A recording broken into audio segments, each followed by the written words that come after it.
नमस्कार बंधुरा आमी अपूर्व एवं आपनारा देखछेन NIOS न्यूज़। कथा मतो निये एलाम आमी कोर्स 502 एर ब्लक 3 जेटा बाकी छिलो सेई 4टी यूनिट निये। अर्थात आजके आमादेर एई भिडियोते आलोचना होबे कोर्स 502 एर ब्लक 3 जे 4टे यूनिट रयेछे सेई 4टी यूनिट थेके साजेशन भित्तिक प्रश्न बा किछु गुरुत्वपूर्ण प्रश्न जेगुलिके आपनारा आगे करबेन एवं तारपर अन्यान्य प्रश्नर दिके जाबेन।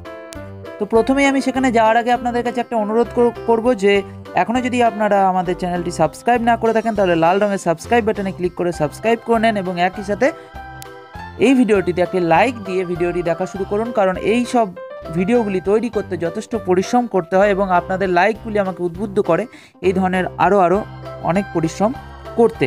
তো আমরা এবার চলে যাই আমাদের আলোচনার বিষয়ে ইউনিট 9। তো ইউনিট 9 এর প্রথম প্রশ্নের দিকে যদি আমরা তাকাই তো দেখতে পাবো সেখানে রয়েছে সমন্বিত পাঠ্যপুস্তকের বৈশিষ্ট্যগুলি লিখুন। এর উত্তরটিও আমি দিয়ে দিয়েছি, আপনাদের ব্লক 3 যাবেন। আবারও বলছি, এই যে পাতা নম্বর 20 সেটি কিন্তু ব্লক 1 বা ব্লক 2 নয়, আপনারা ব্লক 3তে পাতা নম্বর 20তে এই প্রশ্নের উত্তর পেয়ে যাবেন। সমন্বিত পাঠ্যপুস্তকের বৈশিষ্ট্যগুলি লিখুন। 2 নম্বর প্রশ্ন, একটি উদাহরণ সহ বহু বিষয়মুখী সমন্বয়ন সম্পর্কে আলোচনা করুন।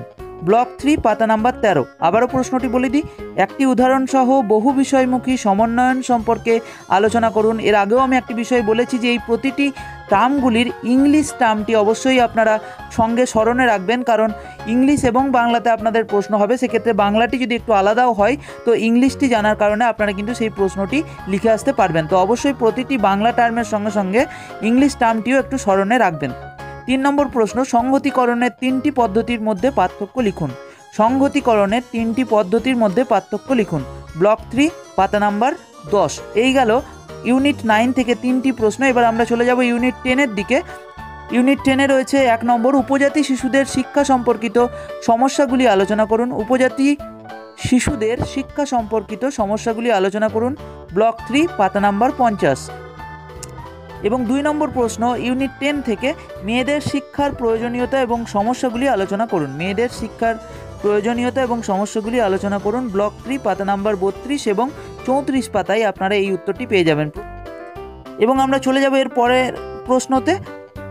3 নম্বর প্রশ্ন, ব্লক ইউনিট 10 থেকে বিশেষ চাহিদা সম্পন্ন শিশুদের শিক্ষণে শিক্ষক হিসেবে আপনার ভূমিকা আলোচনা করুন। বিশেষ চাহিদা সম্পন্ন শিশুদের শিক্ষণে শিক্ষক হিসেবে আপনার ভূমিকা আলোচনা করুন। ব্লক 3 পাতা নাম্বার 46। এবার আমরা চলে যাব ইউনিট 11-এ, যেখান থেকে প্রশ্ন রয়েছে। প্রথম প্রশ্নটি হলো আইসিটি এর ব্যবহার ও প্রয়োজনীয়তা উল্লেখ করুন। ব্লক 3 পাতা নাম্বার 69। আইসিটি এর ব্যবহার বা প্রয়োজনীয়তা, এই দুটির উত্তরই কিন্তু একটিই হবে। আইসিটির ব্যবহার বা প্রয়োজনীয়তা উল্লেখ করুন। ব্লক 3 পাতা নাম্বার 69। এবং এই ইউনিট থেকে দ্বিতীয় বা শেষ প্রশ্নটি হলো মূল্যায়ন প্রক্রিয়ায় আইসিটি এর সুবিধাগুলি কী কী রয়েছে। মূল্যায়ন প্রক্রিয়ায় আইসিটি এর সুবিধাগুলি কী কী রয়েছে। ব্লক 3 পাতা নাম্বার 76। এবার আমরা চলে যাব ব্লক 3-র যে শেষ ইউনিট রয়েছে অর্থাৎ ইউনিট 12। সেখানে যেটি প্রথম প্রশ্ন রয়েছে সেটি হলো ইন্টারনেট ভিত্তিক শিক্ষণ বর্ণনা করুন। এটি রয়েছে ব্লক 3-র 90 পাতায়। এবং 2 নম্বর প্রশ্ন, কম্পিউটার সহায়ক শিক্ষণের পদ্ধতি আলোচনা করুন। কম্পিউটার সহায়ক শিক্ষণের পদ্ধতি আলোচনা করুন। ব্লক 3 92 পাতায় এই উত্তরটি আপনি পেয়ে যাবেন। তো এই গেল আপনাদের ব্লক 3 থেকে 4টি ইউনিট যেটি রয়েছে সেই 4টি ইউনিটের সব সাজেশন। এখান থেকে কিছু গুরুত্বপূর্ণ প্রশ্নগুলি নিয়ে আমি আপনাদের হাজির হয়েছি। এই পিডিএফ ফাইলটি আমার ডেসক্রিপশনে, এই ভিডিও ডেসক্রিপশনে লিঙ্ক দিয়ে দিচ্ছি, সেখান থেকে আপনারা ডাউনলোড করে নিতে পারবেন এই পিডিএফ ফাইলটি। এবং যে কোনো ধরনের এছাড়াও স্টাডি মেটেরিয়ালের জন্য আপনারা ভিজিট করতে পারেন কর্মসাথী.com-এ। এখান থেকে আপনারা বিভিন্ন NIOS সম্বন্ধিত স্টাডি মেটেরিয়াল পেয়ে যাবেন। প্রতিদিন এখানে আপডেট হচ্ছে, আপনারা ভিজিট করতে থাকুন এবং সেখান থেকে আপনারা এই ওয়েবসাইটের সুবিধা নিতে থাকুন। এছাড়াও গভর্নমেন্ট প্রিপারেশনের জন্য, গভর্নমেন্ট জব প্রিপারেশনের জন্য যদি আপনি তৈরি হচ্ছেন তো সেক্ষেত্রে এই সাইটটি আপনার অবশ্যই হেল্প করবে। একবার গিয়ে দেখুন, অবশ্যই ভালো লাগবে। তো এই গেল আজকের সাজেশন। তো আবারও ফিরে আসছি খুব তাড়াতাড়ি নতুন কোনো বিষয় নিয়ে, নতুন কোনো নিউজ নিয়ে। ততক্ষণ ভালো থাকবেন, সুস্থ থাকবেন।